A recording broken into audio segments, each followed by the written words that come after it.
Hi, everyone. Hi, everyone. Welcome to the very first session of the Launch for Good Masterclass or Social Entrepreneur series. And a very good morning, good afternoon, or good evening, depending on where you're dialing in from. I think we have a really international pool of participants today. So while we are waiting for more people to join us, just a brief introduction about myself. I am Ting Ting. I'm a Singaporean student pursuing my master's degree in Peking University in China right now. And I'm really interested in social impact and innovation, which is why I'm really excited about today's session that we are having with Hawa. So I'm very happy to be a host for today.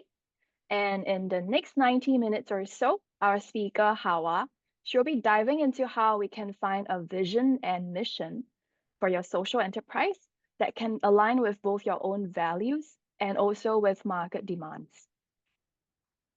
So before we go into the workshop, let us take some time to just get to know each other and also go through some of the Zoom features.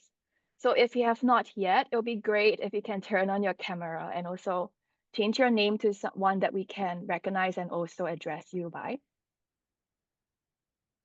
Mhm. Hi, everyone.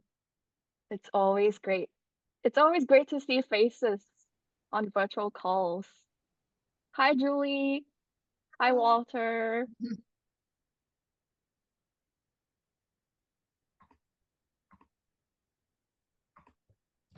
That's great. We have a couple more joining us as well. Yep. And we really want this session to be an engaging one. So let's also try out the reaction function and also the chat room functions on Zoom. Okay. Perhaps we can try out the reaction function first. So you can let us know how you're feeling today with an emoji.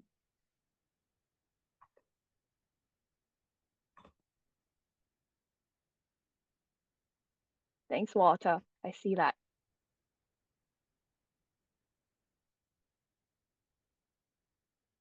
How I was feeling great.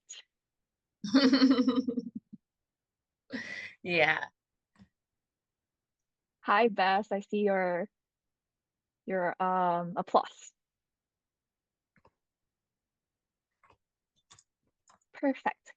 And so at any point in time, let us know how you're feeling about the whole session using the reaction button. So next, let's try out the chat function as well.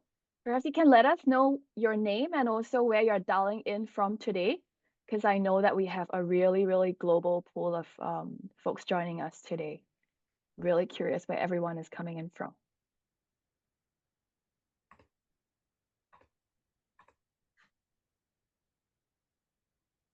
Very cool. We have Mhm. we have Sandra from Ghana. Hi, Fran from Beijing. Leslie calling from Taipei. We are really covering different continents today. It's exciting. Super. Great. So at any point in time as well, do let us know your thoughts. If you have any questions at any point in time, also drop it in the chat room and how I would be able to address them at the end of the session.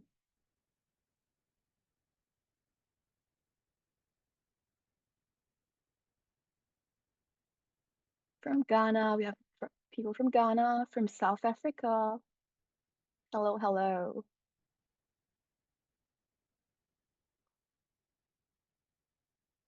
Abdullah from Mali, but currently in China. That's super cool. From Togo.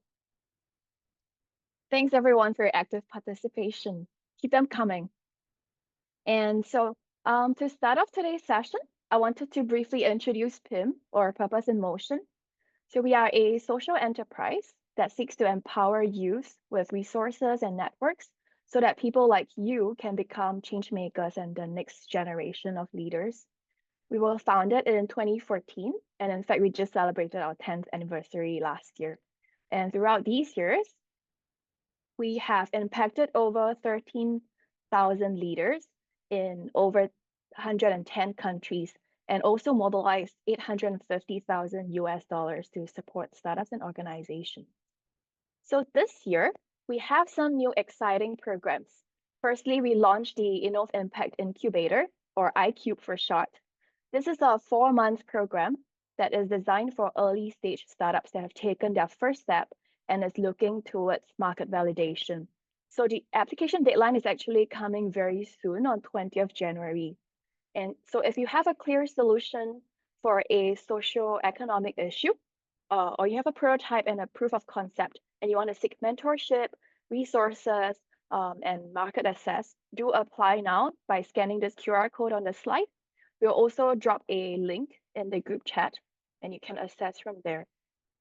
So I'm going to leave this on for a few more seconds for you to scan the QR code.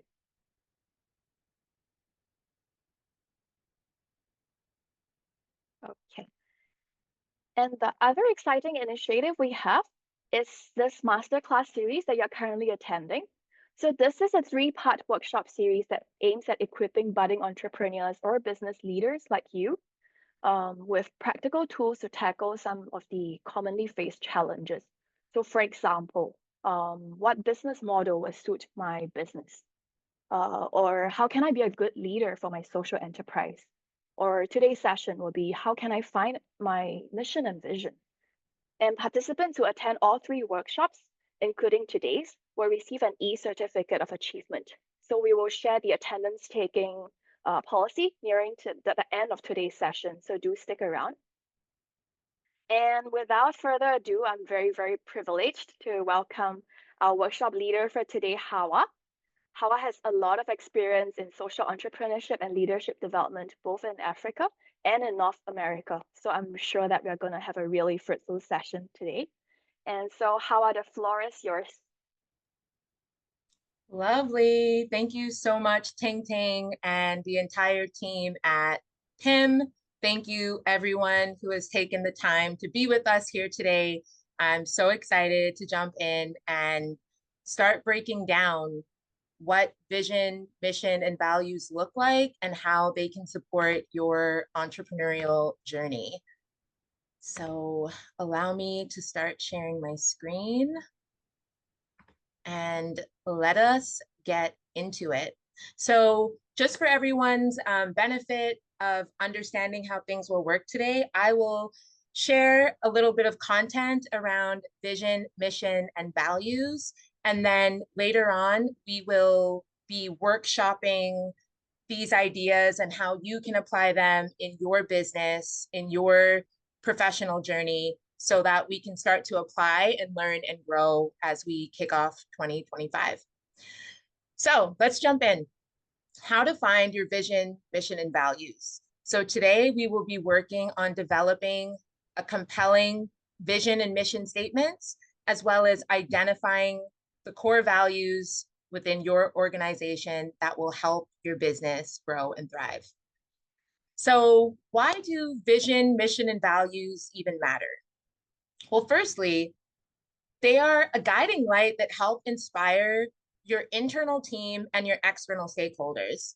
And for those of you who have ever worked in an organization or are setting up your own startup, you know that these are 2 of the most core groups that drive the success and the value that your organization is able to create.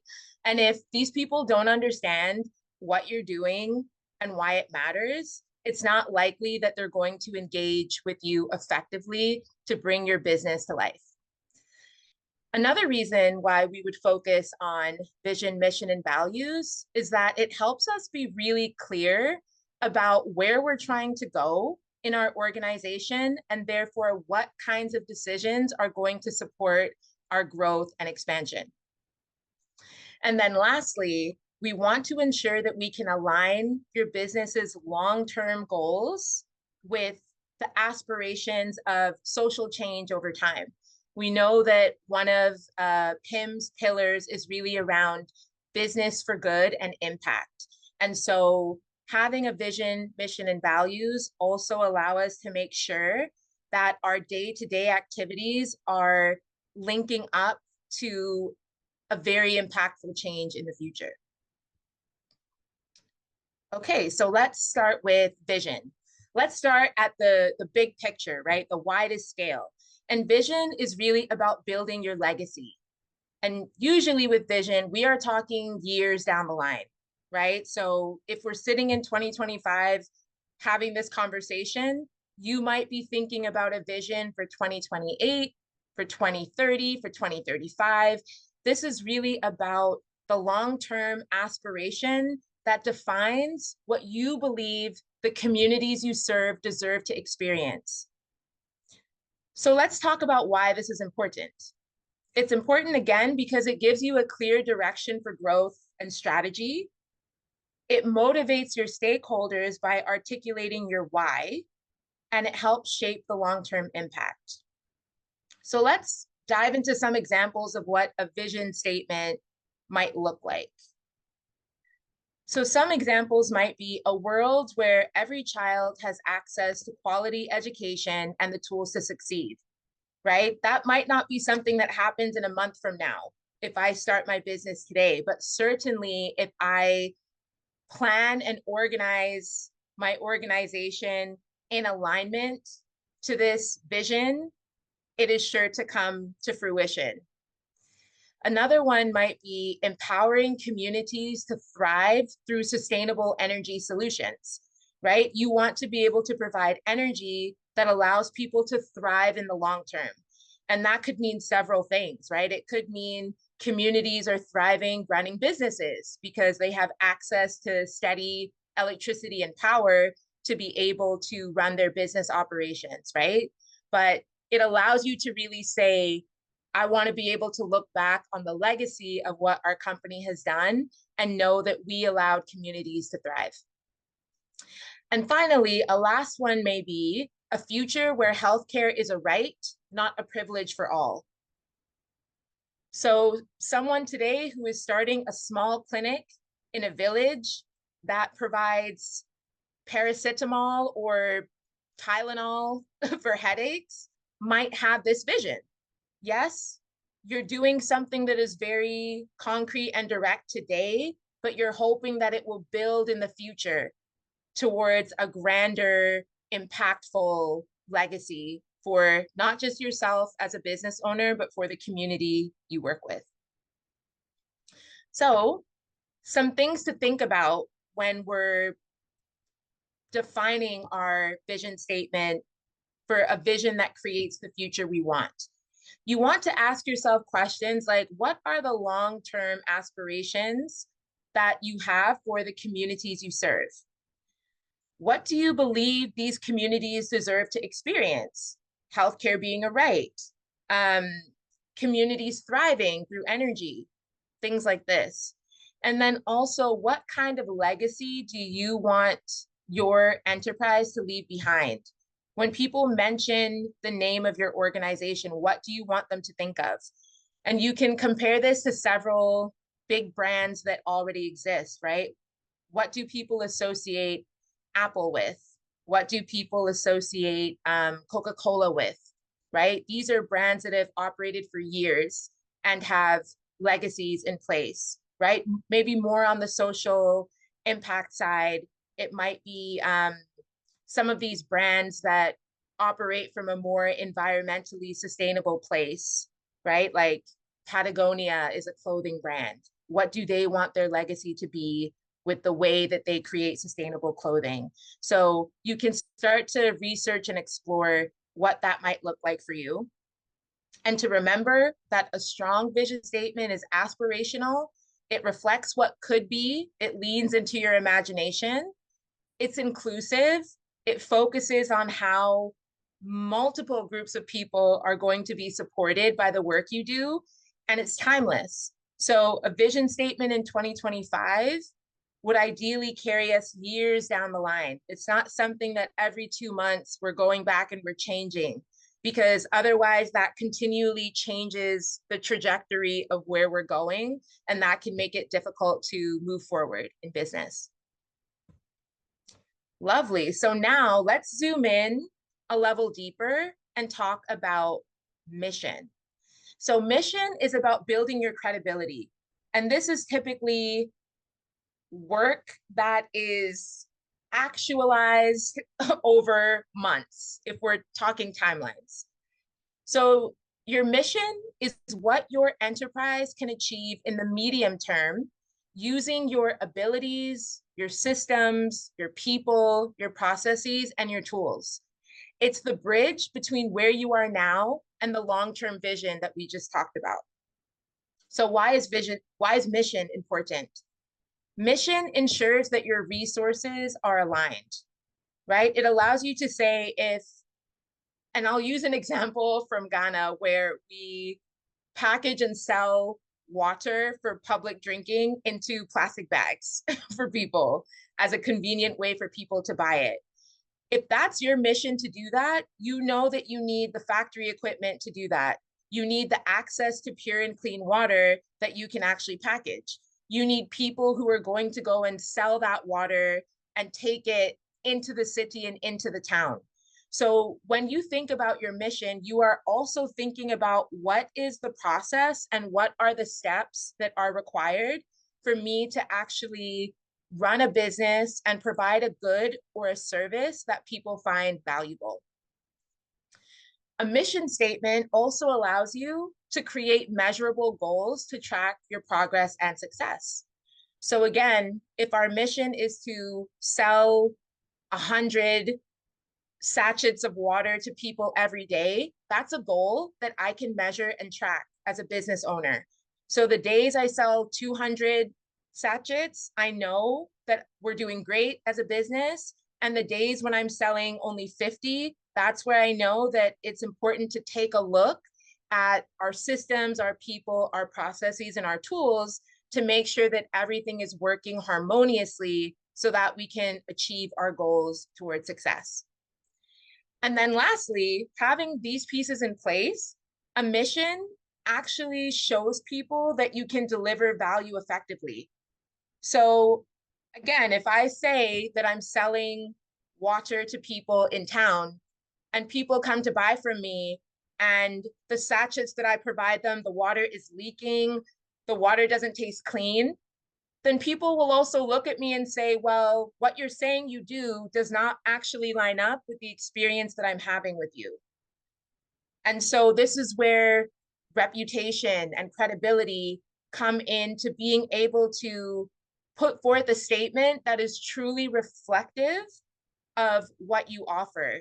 And when they connect, this is where you start to delight customers, you start to build your business in the long term. And it's actually quite a big part of branding, which actually will come later in the workshop series. So mission is a really important area to get right. So let's cover some examples. An example of a mission might be to deliver affordable and sustainable housing that empowers families and builds communities. So this company is saying, if you come to us, you will get housing that is affordable and a house that the walls won't be crumbling after 2 or 3 months. That's their guarantee when they talk to customers or investors.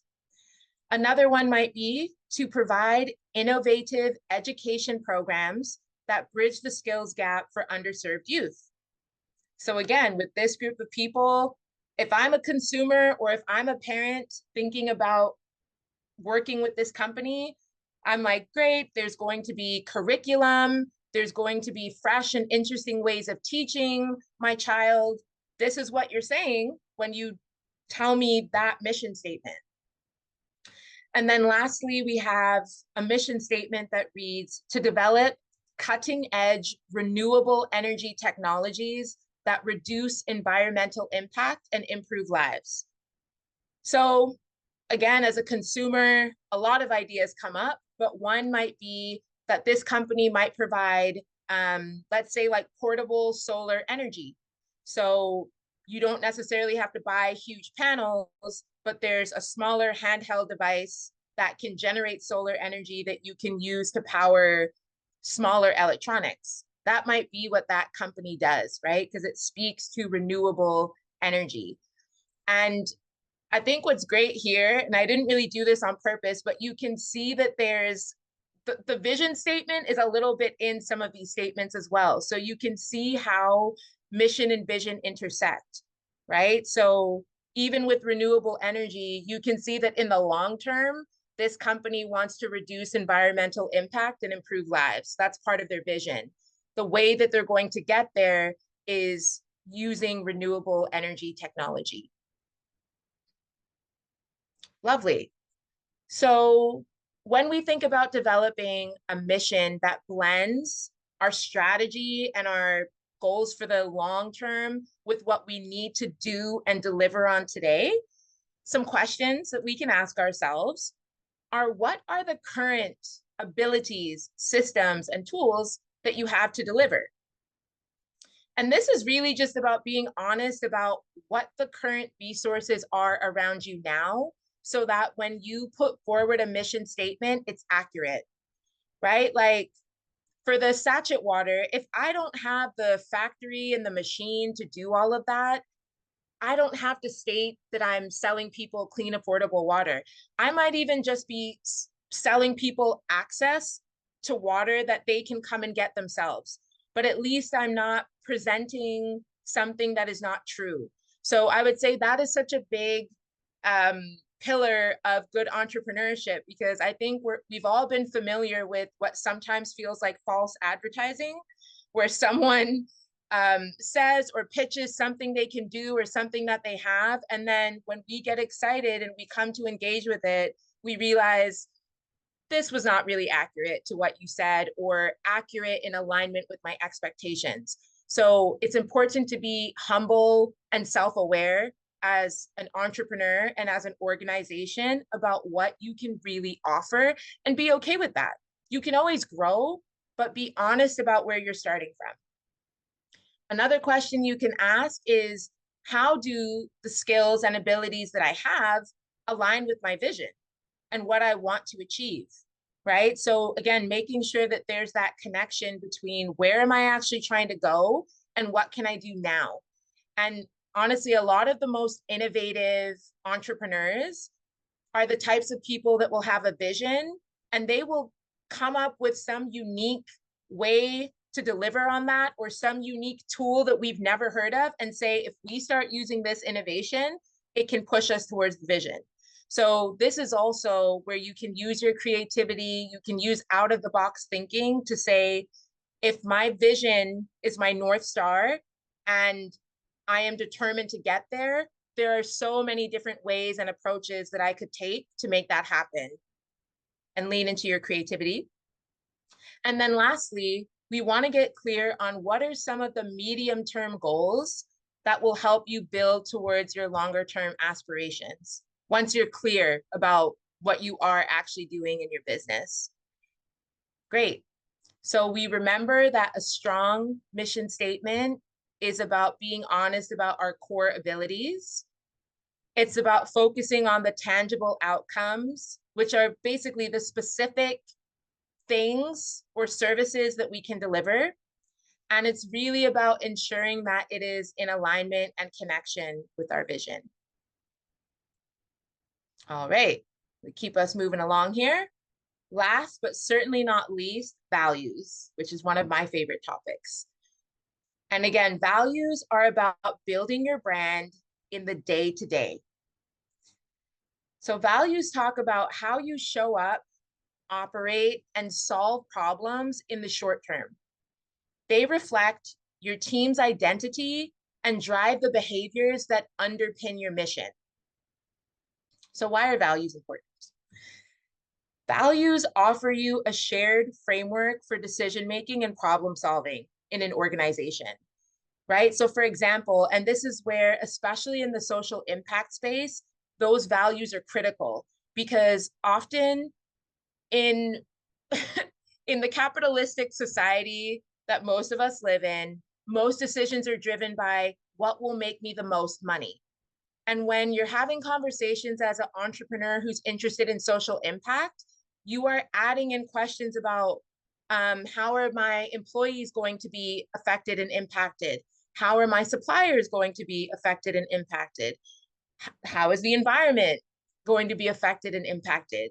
And so when you can get really clear on what those values are, it allows your team to sit down and say, we know, for example, if we are going to partner with another organization, they need to have certain environmental standards or be willing to align with our environmental standards before we're willing to do this.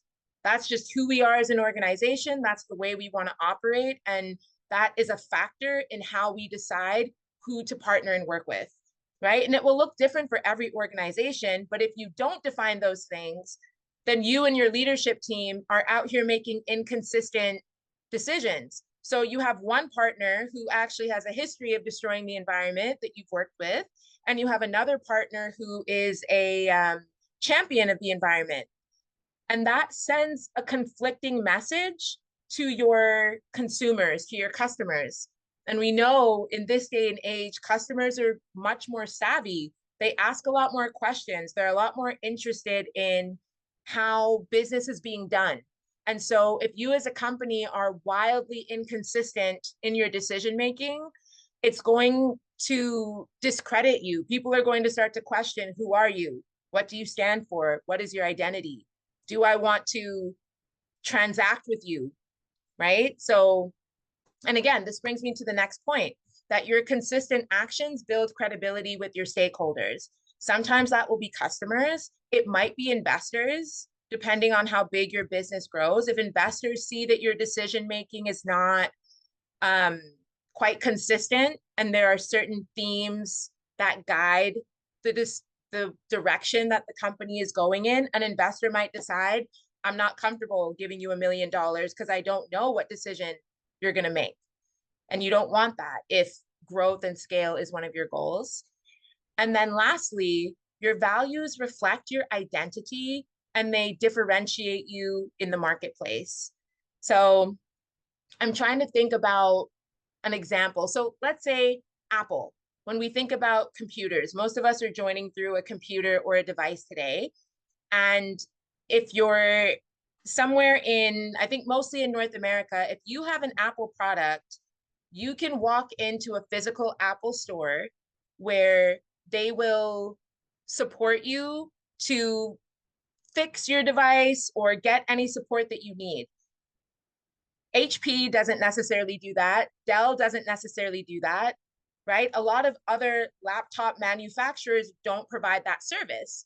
So I know many people that have told me I choose to use Apple products because of that extra level of customer care.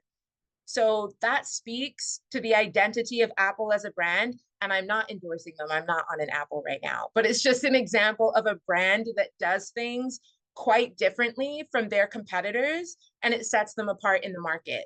So those are also things you can think about when it comes to your values. So some examples, some companies might say we focus on collaboration and that it drives the way that they use teamwork to solve challenges. So that would say that when a challenge comes up, someone doesn't just make a decision in a room by themselves. They come together with the team, they discuss, and they move forward with a shared decision.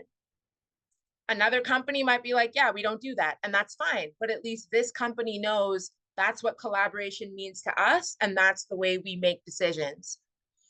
Innovation, a very popular buzzword that we hear.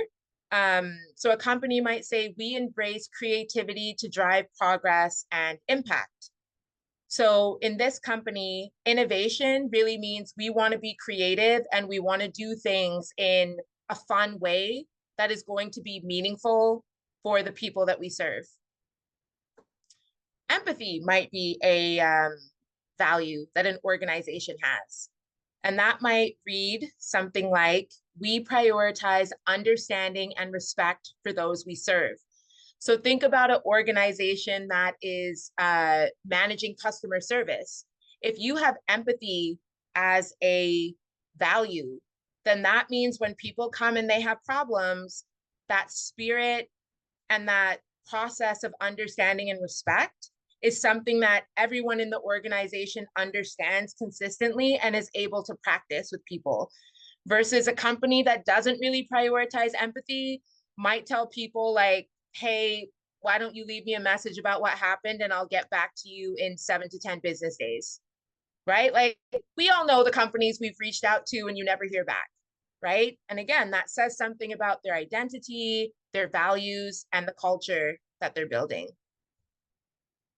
So our core values are a big element of building this emotional connection, which is essentially trust with different groups of people in our organization. So some questions to ask are, what principles guide your team in approaching challenges and decisions? And often when it comes to values and culture, I mean, I'm talking about it in great detail right now for the workshop. But honestly, when you reflect on how people act in general, you will see that there are values that come up naturally, right? That, oh, our team actually tends to be quite communicative. Like, people are really good at being open and sharing. They just do that automatically. Oh, maybe that's just a very natural value that we have. So even just in noticing people's behavioral patterns, you'll get to see what is already natural within the group that you work with. Also, ask yourself how your values are reflected in your mission. So again, are you that company saying that we show people empathy, but then customer care is like, it takes a month to get back to people? Because that's a disconnect. And that's sort of saying one thing and doing another. So it is really important to make sure that when a value is stated, it is integrated into what we're doing. And that if we notice great habits in what we're already doing, and we want to emphasize that more, we can be really clear about saying, oh, again, we notice our team is very open and communicative. Let's celebrate that. Let's integrate that into our values and our culture so that anyone who comes to work with us or for us knows that that's a natural way that we work. And then lastly, what behaviors and attitudes do you want to showcase to your communities? Again, the people that that you have the long-term vision for. What are some of the experiences and the legacy that you want them to have around the trust and the relationship that they have with you? So those are some questions you can ask to start honing in on some of the values you might have. And so again, with strong core values, we want to really identify key behaviors, things that we see happening, or things that we believe are important to have in place for the business we're trying to build, the way that we're trying to deliver, and the long-term impact that we want to have. Again, reflect on the approach that you take to solve challenges and achieve goals. That's one of the most, I think sometimes when people are in conflict, and the way that they navigate that conflict is also very telling of the values that they use and the approach that they take to navigate. And that can be a great situation to spot certain values that exist, whether they're values that you're proud of and you want to emphasize, or whether they're values that you're like, yeah, I don't know that that's really where we want to be. Let's address this, let's course correct, and let's be willing to shift some of our habits. And then lastly, ensure that your values resonate with your internal team and your external stakeholders. So my last point on this would be, again, I just keep coming back to the empathy, right? But again, an organization that does incredible customer service with their external stakeholders, and then when the internal team has questions or issues or is navigating challenges, that empathy disappears, right? We want those levels to be balanced, because honestly, if you're practicing it internally within your team, it allows you to strengthen it on the external side. And if you're practicing it externally and not internally, it can start to erode your culture, because the people that are actually building out your products and services realize that the brand and the voice and the identity that is being given to the rest of the world is not their true experience, right? And so that can lead to problems and challenges down the line. So with that, I think we might be ready to jump into the breakout. So, Ting Ting, I'm going to stop sharing and allow you to guide us into how breakout is going to work. Yep. Thank you, Hawa. So we have the breakout rooms set up. So please do join your respective rooms. And we will do this for about half an hour. I'll do a reminder right before we have to return to the main room. Thank you, everyone, for participating in the breakouts. It was very insightful. We got into some great discussion, and we would kind of just like to open it up to the participants. If anyone would like to share anything they learned or any insights they gained from the breakout room, now would be such a wonderful time to share that for the benefit of those of us who probably weren't in the room with you. So the floor is open for the next couple minutes for anyone to unmute and come on camera and share a little bit with us. So I would like to say thank you for doing this webinar. And breakout room reminded me of Beijing when I used to work with African students.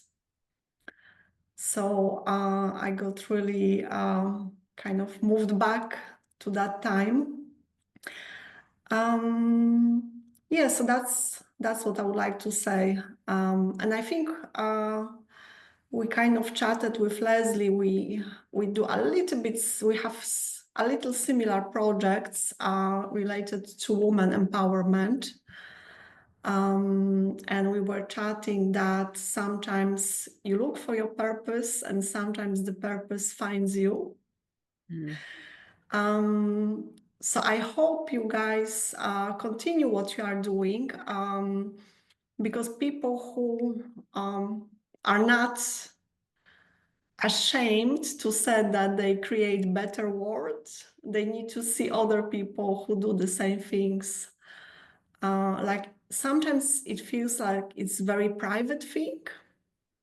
I'm career coach and sometimes I talk with fantastic women, also men who want to do something for not just for earning money, but also for creating better world. And funny thing, what happened, they get criticized by people who would like to just continue life. And I think those people who criticize them, they feel kind of better about themselves. So then, you know, like as a social entrepreneur, you can fight, you can protect yourself, protect your ideas, or you can just like forget about those people who criticize you and just go and find people like you. So I will keep on sending you people who need inspiration. I think it's like, it's so important to have this, like just look into the eyes of other people who say, yes, I want to create better world. Yeah, very well said. Yeah, very inspired. How about you, Grace? And maybe do one more. Grace, tell us a little bit about your long-term, really ambitious goals for the future.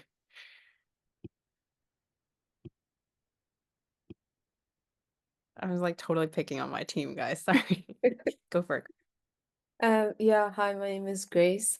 So one of my big ambitious goals is to basically have like a safe house or a safe home for people who are coming or trying or like to come out of human trafficking and create a place where they can feel safe and welcomed and be able to get them reintegrated back into society, make them like maybe like have entrepreneurs to become entrepreneurs or like have some type of like side hustle so that they can earn a living for themselves, so it prevents them to go back into trafficking.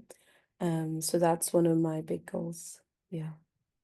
And yeah, I really appreciate this webinar. It's really, really great to get a lot of insight. And I feel like by like hearing what you had to say, it allowed me to actually see that this could be achievable and attainable in the near future. Yes, I appreciate it. Thank you. Yeah, so sorry, I may not be able to turn on my camera at this time. So I just want to talk about some of the insights I got from. So please, can you still hear me? Yep, we can. Yes. Okay, so one of the insights I got from the breakout session was about someone talking about the difference between the mission statement and the vision statement and how much a lot of businesses tend to mix it up. So I kind of learned something from that as well. Then another one was about the similarities in the issues that some of us are trying to tackle. So it seems like why I have a vision or about my enterprise in Nigeria, someone else from Togo, I have something quite similar. So that was quite. I had no idea that okay, if something specific happening in this country that it seemed to be like a big problem can also be the same happening in another country that someone would see and like, oh, I need to tackle this and well, like thinking about it at the same time and also it was quite intriguing for me. So and thank you so much for organizing a program like this. I've been looking about looking at what I want to do and I'm wondering how I'm going to go about it. But programs like this kind of make it easier and makes it seem like it's quite achievable. So thank you so much. Thank you, Beth. Thanks for the Yes. sharing. What about from Hawas or Holland's group? I really enjoyed our breakout room. I think this kind of the form is really it's very interesting and when I'm hearing others' vision, mission, and legacy, it's also kind of a reflection to my own, and so it's very constructive kind of communication and discussion. And I really like today's topic. That because after the COVID and a lot of enterprises facing the severe problem for growth. So when we are more focusing on growth, on making money, or survive, but I think it's also so important that we should not forget our where we start and why we start. And that is our vision. And there's a lot of problem for society and for our industry. I think maybe we can see in a more positive way. And this kind of problems and imperfections are really the opportunity for those enterprises. And as an entrepreneur or the enterprises, when you can solve the society's problem and you solve the industry problem and making the people in the industry, in the society living better or benefit from your products and service. And that's definitely your opportunity for growth. So I think this is a kind of a positive and, the positive, how to say, everything will come back from your good, your company's, the integrate and canned vision. That's my thinking. Yeah. Thank you so much, Vicky. Appreciate it. Whew. All right. Is it time we put Hawa back on the spot with Yeah, any questions back to from Hawa. the audience? Yes, happy to take questions always. Any questions from anyone? Feel free to unmute yourself or type in the group chat. Otherwise, Okay, so I'll go. This Walter.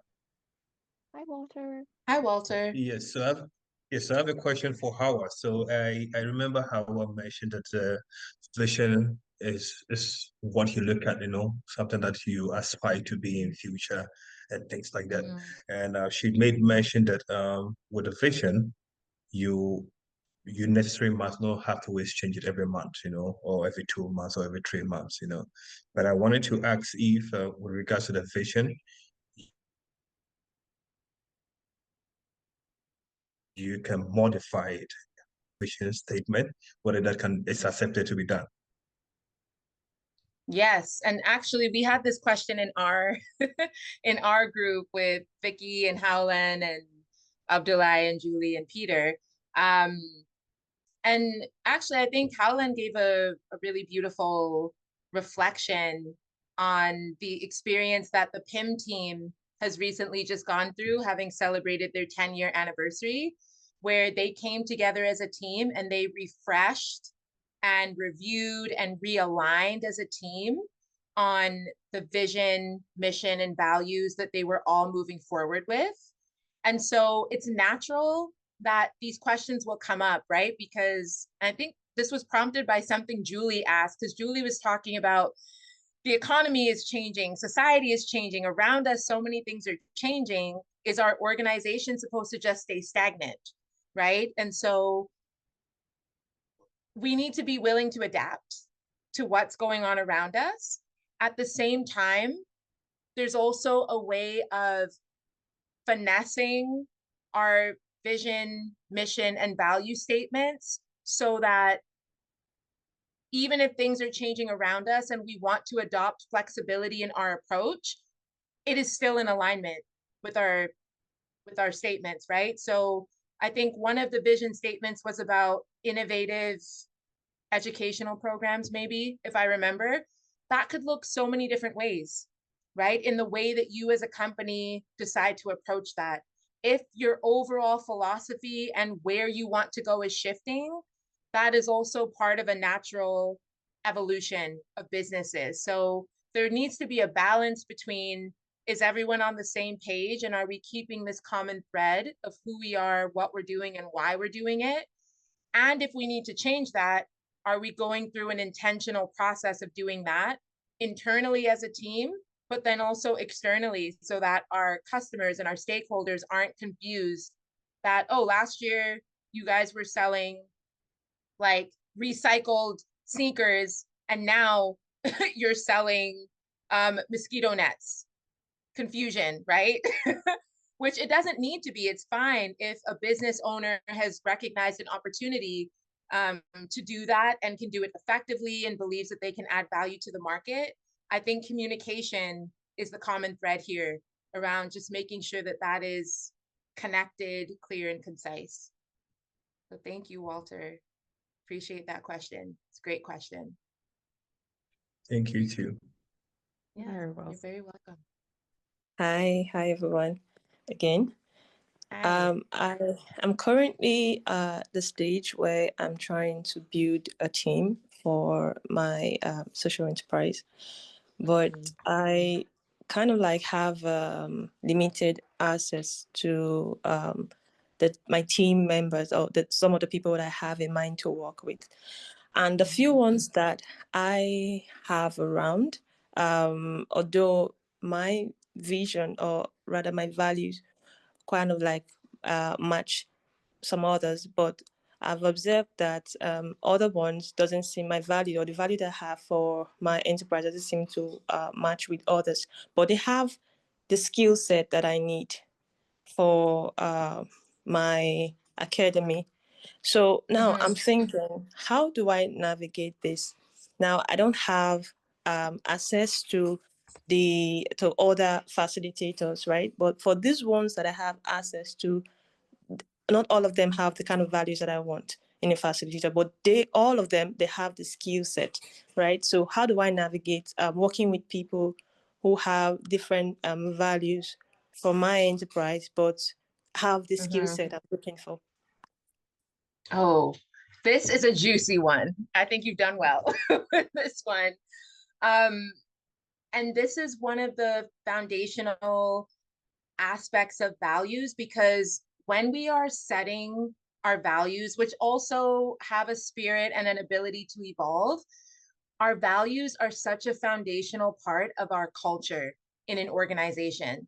So I think what would be important for you, depending on the work that you do, is asking yourself, for the customers that I serve, is the technical ability of these facilitators more important than the way that they relate to these customers? Because I think if we all reflect, there are some areas of business where sometimes you value much more the technical good or service that someone is giving you than necessarily their demeanor and their attitude and their cadence. And there are other areas where your demeanor and your cadence actually carries a bit more weight than the technicality of what you can do. And so I think that would be an important question for you to reflect on, so that in the future, if you really feel that the values aspect and the relational aspect is important, you can factor that into your hiring. And that becomes a whole other conversation about like recruitment and, you know, being able to assess and look for the values that you want in your organization up front, so that when people come in, they tick your box technically, and you're also like, you're going to be a really good fit for our team and our customers. I think in the current situation where you find yourself, where these people are already on your team and you're doing your best to work with them, you could look into performance and assessment. And I've been in organizations where they really want to emphasize aspects of their values, where staff are recognized and credited for the way that they show up with the values. And that can be a way that motivates people to say, okay, yes, I know I need to do 10 reports a week from a technical performance perspective, but I also know that I need to demonstrate that I've shown up with empathy. I also know that my colleagues need to feel like I need to be getting feedback that my colleagues have seen me be collaborative, if that's what it is. And so sometimes when you can fold that into performance, and of course have the conversation with people so that they understand moving forward, your assessment, your ability to grow in this organization is also going to be linked to some of these values that I need to see more of, then it becomes a much more shared process where you don't necessarily feel like you're just pushing people to have the values, where you're encouraging people to say part of your growth here is connected to the values, right? So that might be a way to do it. And then of course, you as the leader need to be modeling and supporting those values in other people and creating spaces for people to engage in those values. So I hope that's a helpful kind of 2-minute response. Yeah, it was. Thank you so much. Yeah, you're so welcome. And people have put some great things in the chat. Gustavo even says values first. And I know a lot of organizations would rather hire a values fit than a technical fit, because they feel like I can teach you the technical stuff later, but your values are really your personality and how you're going to gel with people, which again, you can factor that into how you hire moving forward. And then Beata very beautifully mentioned that employer branding and being able to think about how you would like to recruit people in the future can be a beautiful way for you to integrate this more. But what a beautiful question. I love that. Just expanding on the things we've been talking about. So thank you.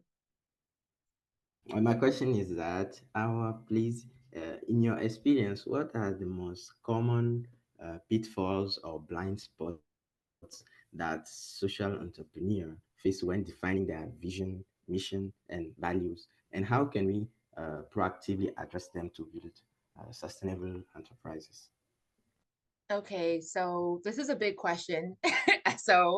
And I mean, generically, I'm going to give a bit of a generic answer, because I think a lot of this comes back to what was shared in the presentation around not asking yourself the questions that were outlined around vision, mission, and values. And then also making sure you factor in those areas. What I'll also do though, in order for us to respect the time, I will share my link tree for my organization, and anyone from the call, feel free to reach out to me. We can continue conversations offline. And yeah, we can share resources that will help you think about these things in more detail. But I think really being able to ask yourself and answer some of the questions we've talked about today will really help you avoid the pitfalls. Thanks, Hao, and thanks, Aso, for the question. Yeah. We unfortunately are running short Yeah. on time. And so we do have, thank you so much for Hawa's sharing today. So this is Hawa's contact details, LinkedIn, and also her website. So I'm gonna say this on behalf of Hawa, but feel free to connect with her, and if you have any questions, reach out to her. Yeah, Hawa reacted. It's a yes. Feel free to reach out. Okay. And thank you for joining us today. So this is our attendance and feedback form. As mentioned earlier, we will be giving out e-certificates for participants who join all 3 workshops. So make sure that you fill out this form with your name and also your email address.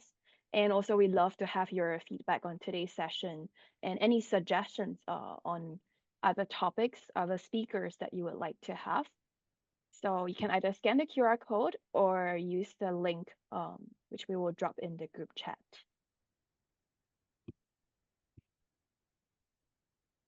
Okay. And also as a teaser, this is our second session. We'll be having it on February 22nd at the same time as today.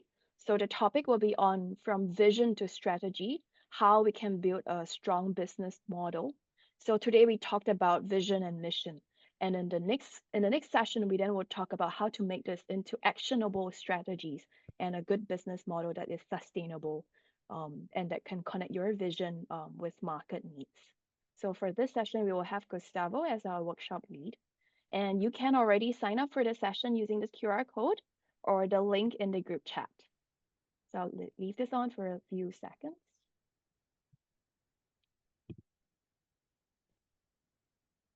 Okay. And last but not least, do stay in contact with Pim so that you can get the latest updates on our upcoming events.